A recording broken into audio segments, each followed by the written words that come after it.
दोस्तों आज हम लोग बात करेंगे कि दिवाली कैसे मनाएं। इस पर आचार्य प्रशांत प्रेमानंद महाराज लोगों को क्या सलाह देते हैं, ये हम लोग देखने वाले हैं। तो आइए फिर हम लोग एक एक करके देखते हैं कि वो लोगों को क्या सलाह देते हैं, कैसे दिवाली मनानी चाहिए।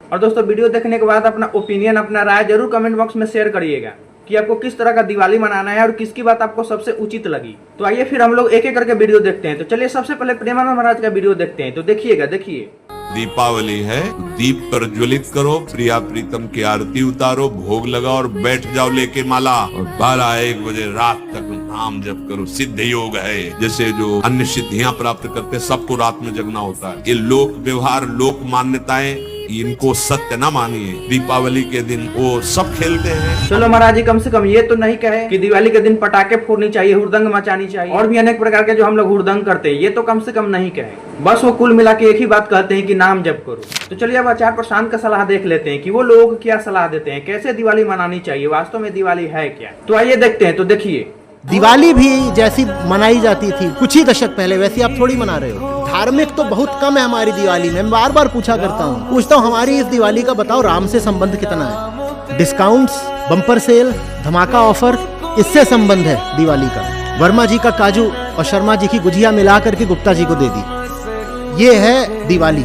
इसमें श्री रामचंद्र कहाँ है, इसमें योग वाशिष्ठ कहाँ है। दुनिया का जो बड़े से बड़ा सोने का गढ़ हो सकता था उसको छोड़कर आ गए। एक ही बार नहीं त्याग किया है राम ने कि पिता ने कहा कि अयोध्या छोड़ दो तो अयोध्या छोड़ दी। बस अयोध्या तो चलो पिता की थी, पिता कहेंगे छोड़ दो तो छोड़नी पड़ेगी। लंका तो खुद जीती थी और जीती हुई लंका, सोने की लंका, और लंका के पास अयोध्या की अपेक्षा बहुत ज्यादा सोना था। लंका अपने इस समय का अमेरिका था, सामरिक मिलिट्री ताकत भी और दबदबा भी। रावण का था नहीं दबदबा, सब सारे राजाओं को अधीन कर लिया था, देवताओं को नीचे जाकर के कैदखाने में डाल दिया था। वो सब कुछ राम को उपलब्ध था। राम ने कहा चाहिए ही नहीं, जिसको मारा उसी के छोटे भाई को सौंप कर आ गए, तुम रखो, नहीं चाहिए। अरे अगर अयोध्या छोड़ के 14 वर्ष तक वन में भटक सकते हैं तो लंका क्या। ये राम थे। त्याग और राम समानार्थी शब्द हैं। क्यों ना वो सब कुछ त्यागें अपने घर से जिसकी आवश्यकता नहीं है, और फिर त्यागें अपने मन से वो सब कुछ जो व्यर्थ ही बैठा हुआ है। ऐसी दिवाली क्यों न मनाए। आचार्य प्रशांत के सलाह में देखा जाए तो उसमें समझदारी भी है, बोध भी है, ज्ञान भी है, भक्ति भी है, राम के लिए भी स्थान है, सत्य के लिए भी स्थान है। जितनी भी प्रकार की पॉजिटिव बातें हो सकती है ना, वो आचार्य प्रशांत के सलाह में साफ साफ झलक रही है। बात तो सही है। लेकिन प्रेमानंद जी महाराज के सलाह में एक बहुत बड़ी समस्या है। क्या?